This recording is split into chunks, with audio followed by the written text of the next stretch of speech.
My family always considered me a failure, especially after my mom's will was read. My brother got an apartment in Sacramento, my sister, savings, and mom's car. And me? I just got an old thrift store in a rundown part of Oakland, where mom once sold vintage clothes. That store ended up changing my life completely. Look, I'm not going to sugarcoat this. My family always saw me as a screw-up. You know that family member everyone whispers about at Thanksgiving? Yeah, that was me. 3 failed business attempts, a string of dead-end jobs, and living in a studio apartment that smelled like my neighbor's cat litter. Real American dream material, right there. When Mom passed last spring, we all knew the will reading was going to be awkward, but I wasn't prepared for the level of humiliation that awaited me in that sterile lawyer's office in downtown Oakland.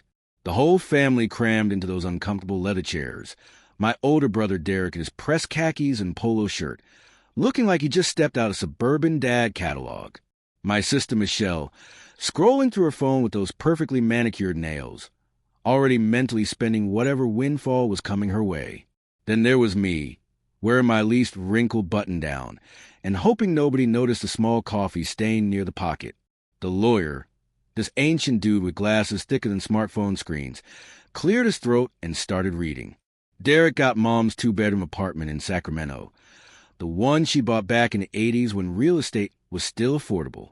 We're talking about a place worth maybe $200,000 now, not exactly mansion money, but enough to make Derek's mortgage payments disappear.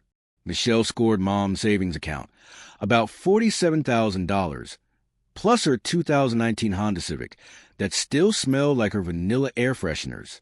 Not bad for someone who'd been complaining about student loans since Obama was president. Both of them tried to look modest about their inheritance, but I could see Derek already planning his kitchen renovation, and Michelle mentally booking that Europe trip she'd been talking about for years. And then came my turn. The lawyer adjusted his glasses and looked at me with what I swear was pity. I inherited Mom's old thrift store in Oakland, the one she closed down 3 years ago when her arthritis got too bad to keep lifting boxes and sorting through donated clothes. The place had been sitting empty ever since, collecting dust and probably developing some serious mold issues. Derek didn't even try to hide his smirk. He leaned back in his chair and shook his head like I was some kind of charity case. Want proof you're nobody? Look at what you got. The family disappointment gets the family disappointment of a building. Michelle at least had the decency to look uncomfortable, but I caught her exchanging glances with Derek, like they were sharing some inside joke about my perpetual bad luck. Mom's old store, vintage vibes, was located in one of those Oakland neighborhoods that real estate agents politely describe as up-and-coming, but everyone else knows is just code for sketchy. The kind of place where you don't walk alone after dark, and every other storefront has steel security bars that look like they've seen some action. Mom had started the business back in the 90s when vintage clothing was just starting to become trendy, before every college kid was shopping at thrift stores and calling it sustainable fashion. She'd done okay for herself, nothing spectacular, but enough to pay the bills and keep the lights on. Mom had this knack for finding genuine vintage pieces, real 50s circle skirts, 60s mod dresses, 70s leather jackets that actually fit right. She'd spend her weekends hitting estate sales and garage sales, coming home with bags full of clothes that most people would have thrown away. But by the time she closed up shop, the neighborhood had gotten rougher, and online shopping was killing small retail businesses left and right. The final straw came when someone broke her front window for the 3rd time in 6 months. Mom was 72, tired, and frankly scared to keep the place open. She'd been talking about selling the building, but the market in that area was pretty much non-existent. So there I was, 34 years old, sitting in a lawyer's office, inheriting a rundown building in a questionable neighborhood. The kind of inheritance that feels more like a burden than a blessing. Derek was already making jokes about me becoming the king of secondhand clothing, and Michelle was asking if I planned to live in the back room like some kind of retail hermit. The lawyer handed me a set of keys that looked like they hadn't been used in years, old brass keys on a faded leather keychain with a little charm that said, "California Dreamin'." Mom's sense of humor, I guess. He also gave me a manila envelope with the building's paperwork, utility information, and a handwritten note from Mom that just said, "Sometimes the best things come from the most unexpected places." Love, Mom. Driving home that day, I couldn't shake the feeling that this was just another example of how my life seemed to go sideways whenever I thought things might be looking up. My siblings got immediate value. Derek could sell the apartment tomorrow if he wanted, and Michelle's inheritance was literally cash in the bank. Meanwhile, I got a building that probably needed thousands of dollars in repairs before it could even be considered habitable, let alone profitable. But something about Mom's note stuck with me. She wasn't the type to write meaningless platitudes. When Mom said something, she usually meant it, and the more I thought about it, the more I realized that maybe this wasn't just about the building. Maybe it was about giving me something that Derek and Michelle couldn't just cash out and forget about. Maybe it was about giving me a reason to actually try again, instead of just floating through life, taking whatever job would pay the bills. That night, I sat in my cramped studio apartment, staring at those old keys and trying to decide what to do. I could try to sell the building, but in that neighborhood, I'd probably get maybe $30,000 for it. Enough to pay off some credit card debt, but not enough to change my life. Or I could do what everyone expected me to do. Let it sit empty until the city eventually condemned it or someone offered to buy it for pennies on the dollar. But there was a third option, one that scared me more than the other two. I could actually try to make something of it. Not just reopen Mom's old thrift store, but create something new. Something that might actually work in a neighborhood that was slowly, very slowly, starting to show signs of gentrification. Young artists and musicians were moving in because the rent was cheap, and where artists go, coffee shops and vintage stores usually follow. The more I thought about it, the more it seemed like Mom might have actually given me something valuable after all. Not valuable in the traditional sense, like Derek's apartment or Michelle's cash, but valuable in a way that only comes from having to work for it. She'd given me a chance to prove that I wasn't a family failure everyone thought I was. The next morning, I called in sick to my job at the electronics store, where I'd been working since my last business venture crashed and burned. I drove across town to Oakland, to the address I'd memorized from the paperwork. The building looked worse than I'd remember from the few times I'd visited Mom there as a kid. The paint was peeling. The windows were so dirty you couldn't see inside, and the for lease sign had been weathered down to barely readable letters. But standing there on the sidewalk, keys in my hand, I felt something I hadn't experienced in years. Not optimism exactly, but something close to it.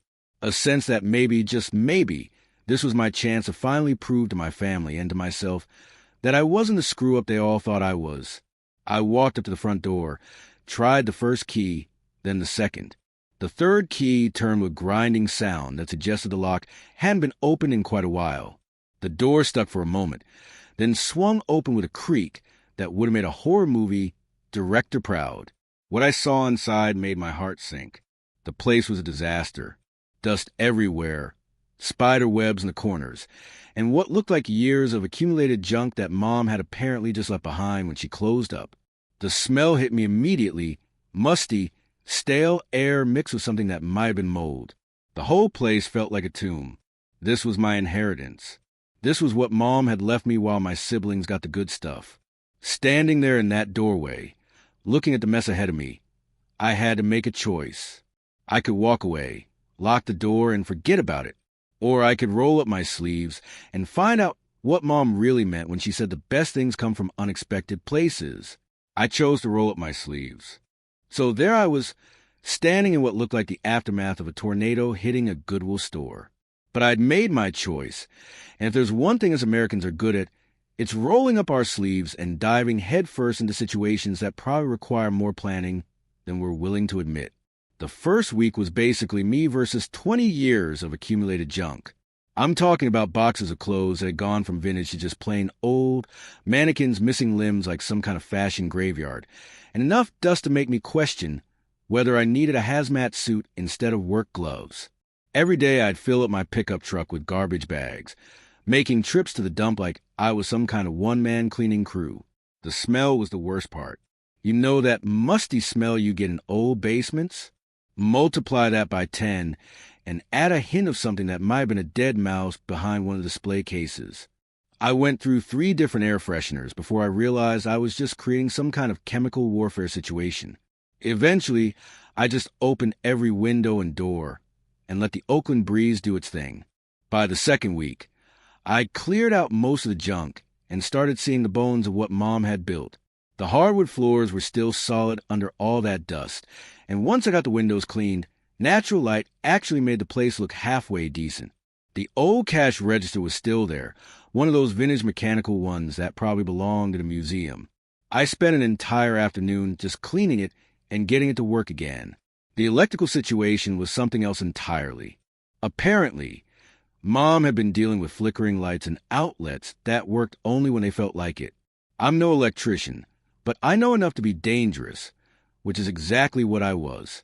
I probably should have called a professional, but my savings account was already looking pretty sad, and I figured YouTube University could teach me everything I needed to know about basic wiring. 3 days, 2 small electrical fires, and 1 very angry neighbor later, I finally got consistent power throughout the building. The neighbor thing was my fault. Turns out when you blow a fuse, it can affect the whole block. Mrs. Rodriguez next door was not happy about losing power during her favorite telenovela, and she made sure I knew about it in very colorful Spanish. Painting the place was actually kind of therapeutic. I went with a warm cream color for the walls and decided to keep one wall as exposed brick. It looked industrial and vintage at the same time, the kind of aesthetic that works in coffee shops and boutiques in trendy neighborhoods. I painted the trim in this deep green that reminded me of old money and vintage cars. It took me 4 weekends, but when I stepped back and looked at it, I actually felt proud of something for the first time in years. The real challenge was the exterior. The building's facade looked like it hadn't been painted since the Clinton administration. I rented a power washer and spent 2 days blasting years of grime off the brick, discovering that underneath all that dirt was actually some pretty decent architecture. The building had character, the kind of bones that developers pay big money to recreate in new construction. I hand-painted the new sign myself, going for a retro look that would appeal to the young artists and musicians moving into the neighborhood. Vintage vibes, in script letters with a small guitar and record player icon. It wasn't perfect, but it had that handmade quality that people seem to appreciate these days. I even set up a little chalkboard outside where I could write daily specials or featured items. The inside was coming together too. I'd found some old display racks at a going out of business sale and arranged them to create natural flow through the space. I set up different sections, men's vintage, women's vintage accessories, and a small area for records and books. I even created a little seating area with a couple of vintage chairs where people could try on jackets or just hang out. Social media was my next battlefield. I'm not exactly Instagram savvy, but I figured if I wanted to reach young people, I needed to be where they were. I created accounts of the store and started posting pictures of the renovation process, highlighting cool vintage pieces, and trying to build some buzz before the grand opening. I learned terms like hashtag strategy and engagement rate that made me feel like I was speaking a foreign language. The posts were getting some likes and follows, mostly from other small businesses in the area and people who appreciated the vintage aesthetic. I even got some comments from people saying they were looking forward to checking out the store. For the first time since inheriting the place, I started feeling like maybe this could actually work. After 6 weeks of nonstop work, I was ready for the grand opening. I'd spent my last $3,200 on the renovation, marketing, and initial inventory.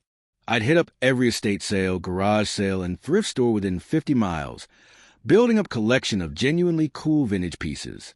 I had everything from 1950s swing dresses to 1970s leather jackets, plus a decent selection of vintage band t-shirts and accessories. I made flyers, posted on every local community board and social media group I could find, and even convinced a couple local coffee shops to let me put up posters. I planned the opening for a Saturday morning, figuring that's when people would be most likely to browse and explore. I even bought donuts and coffee to serve, the kind of small touches that make people feel welcome. Saturday morning arrived, and I unlocked the door at 10 a.m. sharp. I'd been up since 6, arranging displays, making sure everything looked perfect, and triple-checking the cash register. I stood behind the counter, watching the street through the clean windows, waiting for my first customer. 10:30 came and went, then 11, then noon. By 2 p.m., I'd had exactly 3 visitors. The first was a homeless guy who asked if he could use the bathroom, and then hung around for 20 minutes warming up before I had to politely ask him to leave. The second was a teenager who looked around for about 30 seconds before deciding my prices were too high. The third was Mrs. Rodriguez, who came in to complain about the music I was playing being too loud. The rest of the weekend wasn't much better. Sunday brought a couple more browsers, one person who bought a $5 scarf, and a woman who spent 45 minutes trying on jackets before leaving empty-handed. My grand opening weekend netted me exactly $12 in sales, minus the cost of the donuts and coffee I provided. Week 2 was when reality really set in.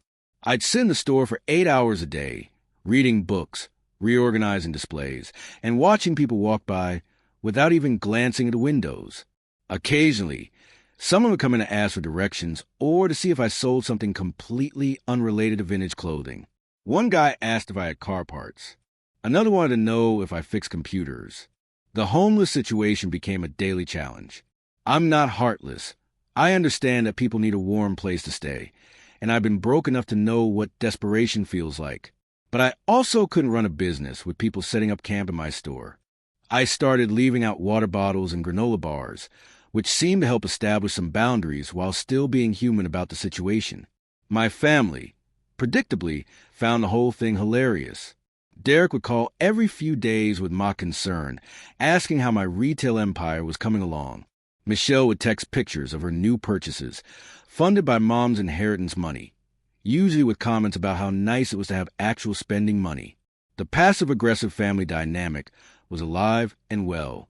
By the end of the first month, I was seriously questioning every decision I'd made. I'd spent almost all my savings. I was barely covering the utility bills, and I was having to take on delivery gig work in the evenings just to pay for groceries. The store was beautiful, the merchandise was good, but nobody was buying anything. I started wondering if Mom had actually cursed me instead of blessed me with this inheritance. The breaking point came on a particularly slow Tuesday, when I'd been in the store for 6 hours without a single customer. I was reorganizing the same rack of dresses for the third time that day when my phone rang. It was Derek, calling to tell me about his kitchen renovation plans and asking if I was ready to give up on my little hobby shop yet. After hanging up, I sat in one of the vintage chairs and really looked at the place. It was beautiful. I created something genuinely cool, something that would fit right in with the trendy vintage shops in Berkeley or San Francisco. But being cool doesn't pay the bills, and being proud of your work doesn't put food on the table. I started thinking about cutting my losses, selling what inventory I could, and going back to whatever job would have me. That's when I decided to do one more thorough cleaning of the back room. There were still some boxes and old furniture that I'd pushed aside during the renovation, thinking I'd deal with them later. Most of it was clearly junk, old paperwork, broken hangers, empty picture frames. But there was one piece of furniture that had been bugging me since day one. It was an old wooden cabinet pushed against the back wall, painted in what was probably once white, but had yellowed to the color of old teeth. It looked like it was built into the wall, and I'd assumed it was just architectural detail. But looking at it more closely, I noticed it had a lock, an old brass lock that matched the style of the keys Mom had left me. I tried the first key from the set, nothing. The second key, still nothing. But when I tried the third key, the one I hadn't used for anything else, I heard a click. The lock was old and stiff, but it turned. The cabinet door opened with a creak that suggested it hadn't been opened in years. What I found inside changed everything. The cabinet door opened like something out of a movie. You know, that moment when a character finds a secret treasure and dramatic music should be playing. Except there was no music. Just the sound of Oakland traffic and my own breathing getting a little faster as I realized I was looking at something Mom had deliberately hidden away. Inside were several wooden crates, the kind you see in old record stores or antique shops. They were stacked neatly, each one labeled with dates in Mom's handwriting. 1967 to 1969, 1970 to 1972, 1973 to 1975.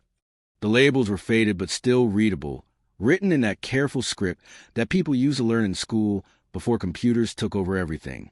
I lifted out the first crate and immediately knew I was holding something special. The weight told me it was full, And there was something about the way it was packed that suggested care and intention. This wasn't just storage. This was preservation. I sat on the floor and carefully lifted the lid. What I saw made me sit down hard on the dusty floor. Records.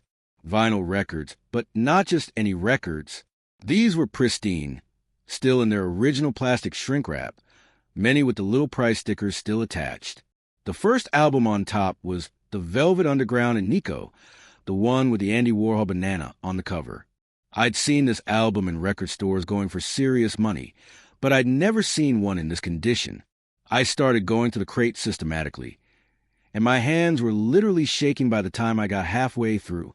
Kinda Blue by Miles Davis, original pressing, still sealed. Pet Sounds by the Beach Boys, mono version, mint condition.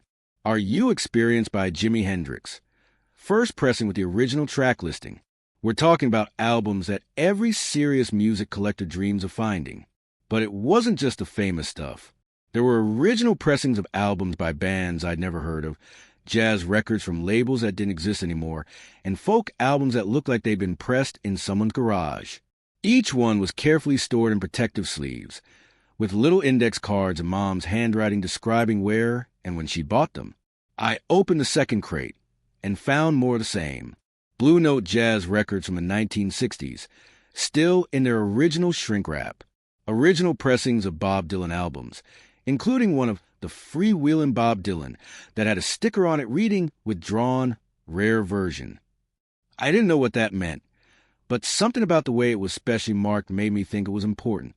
The third crate was focused on British rock, original UK pressings of Beatles albums, Rolling Stones, The Who, Led Zeppelin, albums that I knew were expensive even in decent condition, but these looked like they'd been purchased and then immediately locked away. Some still had the original record store bags tucked behind them. By this point, I was sitting on the floor surrounded by what looked like a museum's worth of vinyl records, trying to process what I was seeing. This wasn't just a collection. This was a carefully curated archive of music history. And Mom had hidden away in the back of her store, never mentioning it to anyone, never selling any of it even when the business was struggling. I found a manila envelope taped to the inside of the third crate. Inside were receipts, lots of them, all in Mom's handwriting. Purchase records from record stores, estate sales, and even some direct from record labels. Most were dated from the late 1960s through the early 1980s. The amounts were small, $3 here, $5 there, but they added up to a significant investment over the years. There was also a letter written in Mom's handwriting, but clearly meant for whoever found this collection. It was dated just 2 years ago, around the time she closed the store. The letter explained that she'd been collecting records since she was a teenager, always buying 2 copies of albums she loved, one to play and one to keep in perfect condition. She'd started the collection with her first paycheck and had continued it throughout her life. The letter mentioned that she'd done research on the values and knew that some of the records were worth considerable money, but she'd never been able to bring herself to sell them. They represented too many memories, too many moments in her life when music had meant everything to her. She'd hidden them away when she closed the store, hoping that someday someone who understood their value would find them. I called my friend Marcus, who runs a used record store in Berkeley. Marcus knows more about vinyl records than anyone should legally be allowed to know. He can tell you the difference between a first pressing and a reissue just by looking at the label font. And he's got customers who drive from 3 states away to shop at his store. When I described what I'd found, Marcus went quiet for a long moment. Then he started asking very specific questions about label colors, catalog numbers, and manufacturing details. When I told him about the Withdrawn Dylan album, he actually made me take pictures and text them to him immediately. Marcus drove over that same day, bringing along a guy named Eugene who apparently specialized in rare vinyl appraisals. Eugene looked like exactly what you'd expect from someone who spent his life evaluating old records. Thick glasses, graying beard, and the kind of careful movements that suggested he'd handled priceless things before. Watching Eugene examine the records was like watching a surgeon work. He had magnifying equipment, special lights, and reference books that looked like they weighed more than my laptop. He'd pick up each album, examine it from every angle, cross-reference information in his books, and make notes in a leather-bound notebook. The process took 3 hours. 3 hours of me pacing around the store, trying not to hover, while Eugene and Marcus examined crate after crate of records. Occasionally, one of them would whistle softly or make a comment like, "I haven't seen one of these in 15 years," or, "This is a Holy Grail version." When they finally finished, Eugene sat back and looked at me with an expression I couldn't read. He flipped through his notebook, did some calculations, and then looked at Marcus before speaking. The collection, he said, was legitimate. Everything was authentic. Most items were museum-quality condition, and several pieces were genuinely rare. The Dylan album alone, the withdrawn version with the 4 songs that were replaced on later pressings, was worth anywhere from $15,000 to $25,000 to the right collector. But that was just the beginning. The mono version of the Beatles' White Album, still sealed, was worth at least $18,000. The original Blue Note pressings, particularly the Miles Davis and John Coltrane albums, were worth between $5,000 and $30,000 each, depending on the specific pressing and condition. Eugene estimated that the entire collection, if sold properly through specialized auctions and to serious collectors, could bring anywhere from $400,000 to $600,000. He was careful to explain that these weren't retail prices. These were what collectors and dealers would actually pay for items in this condition. I sat there trying to process numbers that seemed completely unreal. 6 months ago, I'd been working in an electronics store, struggling to pay rent on a studio apartment. Now I was sitting in a dusty vintage clothing store, looking at a collection of records that could change my entire life. Marcus offered to help me sell the collection. He knew collectors, auction houses, and specialty dealers who would pay top dollar for the right pieces. He suggested starting with a few of the most valuable items to test the market, then gradually selling the rest over time to maximize the return. But even as we discussed the logistics of selling, I kept thinking about Mom's letter. She kept this collection for 50 years, through financial struggles and business challenges, because it meant something to her. These weren't just investments. They were pieces of her life, sound that carried her through decades of experiences I'd never fully understand. I picked up the Dylan album, the one worth $25,000, and held it in my hands. The weight of it seemed to represent more than just vinyl and cardboard. It represented Mom's faith that someday someone would understand what she'd been saving, what she'd been protecting all these years. That night, I called Derek and Michelle. I didn't tell them exactly what I'd found, but I mentioned that I'd discovered some valuable items in the store that might change my financial situation. Derek's response was predictable. He immediately started asking questions about the inheritance and whether the family lawyers needed to be involved. Michelle was more supportive, but clearly curious about what I'd found. I kept the details vague, partly because I was still processing it myself, and partly because I wanted to understand the legal implications before my siblings started making claims on property that was clearly left to me. The next morning, I stood in the store looking at the crates of records, trying to decide what to do next. I could sell everything immediately and walk away with enough money to start over completely, or I could be more strategic, selling some pieces to fund improvements to the store and keeping others as a long-term investment.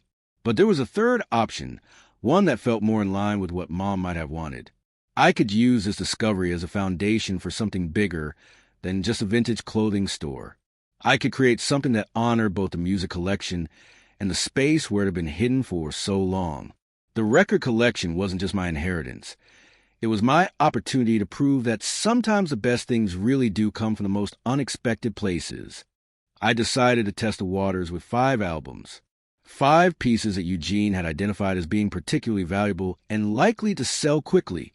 The Dylan album was obviously the crown jewel, but I also selected a pristine copy of the Beatles' White Album mono version, a Blue Note Miles Davis pressing, a Seal Pet Sounds, and an original pressing of Velvet Underground and Nico. Marcus connected me with Heritage Auctions, one of the major auction houses that specialize in music memorabilia.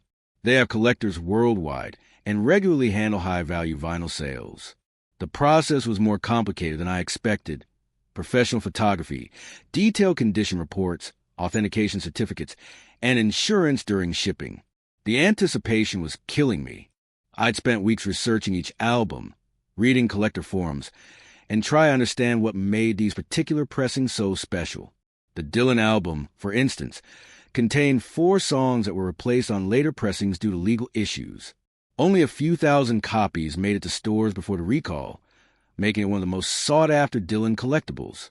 The Beatles' mono-white album was significant because it was pressed before the label switched to stereo as the primary format. Mono versions were often mixed differently, sometimes by the artists themselves, and many collectors consider them superior to the stereo versions that most people know. The auction lasted 7 days, and I checked the bidding obsessively. The Dylan album started at $5,000 and climbed steadily throughout the week. By day 4, it had hit $15,000, and I started to believe Eugene's estimates might be conservative. The Beatles album was performing similarly, with serious collectors driving the price up in increments that made my head spin. On the final day, I couldn't concentrate on anything else. I sat in the store, refreshing the auction page every few minutes, watching numbers that represented more money than I'd ever seen in one place. The Dylan album was in a bidding war between 2 collectors, jumping from $22,000 to $24,000 to $26,000 in the final hour. When the dust settled, the numbers were almost unreal. The Dylan album sold for $28,500. The Beatles' White Album went for $18,200. The Miles Davis Blue Note brought in $15,800. Pet Sound sold for $12,700, and the Velvet Underground album closed at $11,900. After auction fees and taxes, I netted just over $78,000 from 5 records. $78,000 from albums that had been sitting in a locked cabinet while I was struggling to pay rent and worrying about whether my vintage clothing store would survive another month. The money hit my bank account on a Tuesday morning, and I stared at the balance for a solid 10 minutes before I believed it was real. I'd gone from having less than $500 to having more money than I'd ever dreamed of having. But even more importantly, I'd proven that Mom's collection was legitimate and valuable. I paid off my credit cards, caught up on bills, and still had enough left to completely renovate the store properly. But before I could enjoy the windfall, my phone started ringing. Derek had somehow found out about the auction sales, probably through his own research after I'd mentioned valuable items in the store. The conversation was exactly what I'd expected. Derek was furious, demanding to know why I hadn't told the family about the records before selling them. He claimed the collection should have been mentioned in the will, that Mom had hidden assets that should be part of the estate division. He even threatened to contest the inheritance and get lawyers involved. Michelle was more diplomatic, but equally interested in what I'd found. She kept asking questions about how many records were left, what they might be worth, and whether I thought Mom had intentionally hidden them from the family. The subtext was clear. They both felt cheated out of what they saw as their share of a valuable discovery. I spent the next week dealing with family drama that made me want to change my phone number. Derek called every day with new theories about the legal implications of the record collection. He'd apparently consulted with a lawyer who told him that hidden assets in an estate could be grounds for challenging the will distribution. Michelle took a different approach, tried to appeal to family loyalty and fairness. She reminded me of all the times the family had helped me out financially, suggested that Mom would want us to share everything equally, and made it clear that she expected me to split the windfall with my siblings. But here's the thing about inheritance law. It's actually pretty straightforward when you have proper documentation. I met with my own lawyer, a sharp woman named Sarah Chun, who specialized in estate planning. She reviewed Mom's will, the property documents, and the circumstances of the discovery. According to Sarah, the records were clearly part of the store property that had been left to me. There was no separate listing of assets, no hidden inventory that should have been disclosed to the probate court. The will specified that I inherited the store and everything in it, which legally included any contents that were discovered after the inheritance was finalized. Derek's lawyer apparently came to the same conclusion, because the threatening phone calls stopped and were replaced by a different kind of pressure. Now he was appealing to family relationships, suggesting that the right thing to do would be to voluntarily share the discovery with my siblings, regardless of what the law required. The guilt trip was sophisticated and relentless. Derek reminded me of every family Christmas, every birthday gift, every time they'd help me move or loan me money. He painted a picture of me as the selfish sibling who was keeping a windfall that rightfully belonged to the whole family. Michelle's approach was subtler but equally effective. She called just a chat, mentioned financial struggles she was having, talk about how the extra money would help with her student loans or allow her to finally take that vacation she'd been planning. She never directly asked for money, but the implication was clear. The pressure was getting to me. I'd lie awake at night wondering if I was being selfish, if Mom really would have wanted me to keep everything for myself. But then I'd remember the letter she'd left for the collection, the one that specifically mentioned hoping someone who understood the value would find the records. After 3 weeks of family pressure, I made a decision that surprised everyone, including myself. I called Derek and Michelle and told them I was keeping the money, not because I was selfish, but because I was finally going to do something that Mom would have been proud of. I was going to use the windfall to create something meaningful, something that honored both her memory and the space where she'd built her business. Derek's response was predictable: anger, accusations, and a promise that this would permanently damage our family relationships. Michelle was disappointed but less dramatic, saying she hoped I'd reconsider once I'd had time to think about it more carefully. But I wasn't reconsidering. For the first time in years, I had a clear vision of what I wanted to do with my life. I was going to transform the store into something that combined vintage clothing with music, creating a space that honored Mom's dual passions. I was going to use the remaining records strategically, selling some to fund improvements, and keeping others as the foundation for a music component of the business. The money from the first auction gave me the freedom to hire proper contractors, install professional lighting, and create a space that was both retail store and cultural destination. I was going to prove that I wasn't the family failure everyone thought I was, and I was going to do it in a way that made Mom's hidden collection the centerpiece of something special. I spent the next month planning the renovation. I hired a contractor who specialized in retail spaces, consulted with a designer who understood both vintage aesthetics and modern functionality, and started researching the best ways to display and sell vinyl records alongside vintage clothing. The vision was becoming clearer every day. The front of the store would feature carefully curated vintage clothing, but the back would be dedicated to vinyl records, with listening stations where customers could sample albums before buying. I created a space that appealed to both fashion-conscious young people and serious music collectors. But the real breakthrough came when I started researching the remaining records in Mom's collection. I found several more pieces that were worth serious money, enough to fund the renovation, and still leave me with a substantial emergency fund.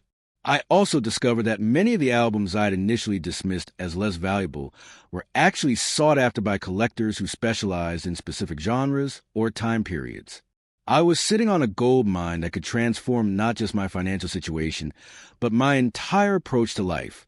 For the first time since inheriting the store, I felt like I understood what Mom had been trying to tell me.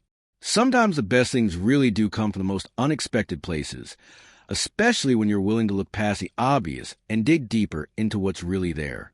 The family relationships were strained, probably permanently damaged, but I was finally at peace with my decision. I'd spent 34 years trying to live up to other people's expectations and constantly falling short. Now I had the opportunity to create something on my own terms, using resources that Mom had specifically left for me to discover. The store was about to become something completely different, something that honored both the past and the future. And for the first time in my adult life, I was excited about what came next.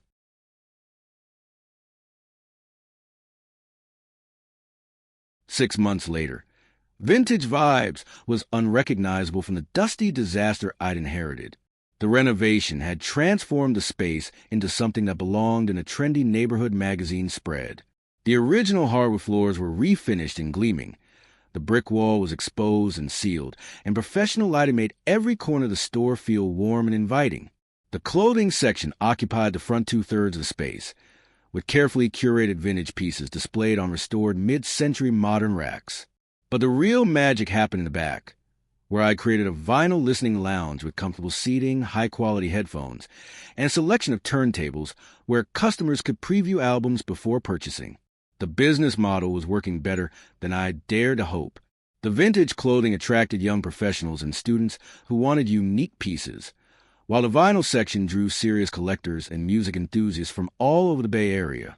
I'd found my niche at the intersection of fashion and music, creating a space that appealed to people who valued authenticity and quality. I'd been strategic about selling Mom's collection, releasing valuable pieces gradually to maintain their market value, while using the proceeds to build inventory and improve the store. The local media had picked up on the story, and I'd been featured in a couple of articles about small business success and neighborhood revitalization. My relationship with Derek had essentially ended. We'd spoken maybe 3 times since the inheritance dispute, and each conversation had been awkward and brief. Michelle and I maintained a cordial but distant relationship. The easy sibling bonds were gone, replaced by something more formal and careful. The financial success had been beyond my wildest expectations. Between the strategic sales from Mom's collection and the steady revenue from the store, I was making more money than I'd ever imagined possible. But more importantly, I'd found something I was genuinely passionate about. Running the store wasn't just a job. It was a calling that combined my love of music, my appreciation for vintage aesthetics, and my desire to create something meaningful in the community. The neighborhood was changing too. The success of my store had attracted other small businesses to the area, a craft coffee shop, a bookstore that specialized in music biographies, and a vintage furniture store that complemented my clothing selection. The block was becoming a destination for people who appreciated unique, authentic experiences. I'd hired 2 part-time employees to help with the increased business. Sarah was a local art student who had an incredible eye for vintage fashion, and James was a music journalist who could talk knowledgeably about any album in the store. The success story might have ended there, with me as the formerly unsuccessful sibling who'd finally found his calling. But life has a way of throwing curveballs when you least expect them, and mine came on a quiet Tuesday morning in November. I was cataloging some new vinyl arrivals when I heard the front door chime. I looked up to see a young man, maybe 19 or 20, standing near the entrance looking nervous and uncertain. He was wearing a worn hoodie and carrying a backpack that looked like it had seen better days. He browsed the clothing section for a few minutes, picking up items and putting them back down, clearly working up the courage to approach me. When he finally walked over to the counter, I recognized something familiar in his face. The same nose and jawline that ran in our family, the same dark eyes that I saw in my own reflection. He introduced himself as Tyler, Derek's son, my nephew. I hadn't seen him since he was probably 12 years old, back when family gatherings were still a regular thing. He was taller now, obviously, but still had that shy demeanor that I remember from when he was a kid who preferred reading to playing sports. Tyler explained that he'd been following the store's social media accounts and reading the articles about my success. He was impressed by what I'd built, but more than that, he was curious about the music collection and the history behind it. He'd always been interested in vinyl records, but had never been able to afford to collect them seriously. He'd come to the store several times over the past few months, he admitted, but had always lost his nerve before coming inside. He was worried that I might not want to see him, given the family tension around the inheritance. But he'd finally decided to take the chance because he wanted to understand what had drawn me to this world. We talked for over an hour about music, vintage culture, and the process of building something from nothing. Tyler was smart, curious, and had that hungry look that reminded me of myself at his age. He asked thoughtful questions about the business, the music, and what it had been like to discover Mom's hidden collection. Finally, he took a deep breath and asked if I might need any help around the store. He wasn't looking for money, he said. He just wanted to be part of something real, something that mattered. He wanted to learn about the music business, about vintage culture, about building something meaningful. I looked at this kid, my nephew, Derek's son, and saw something I recognized. The same restless energy, the same desire to prove himself, the same need to find his place in the world.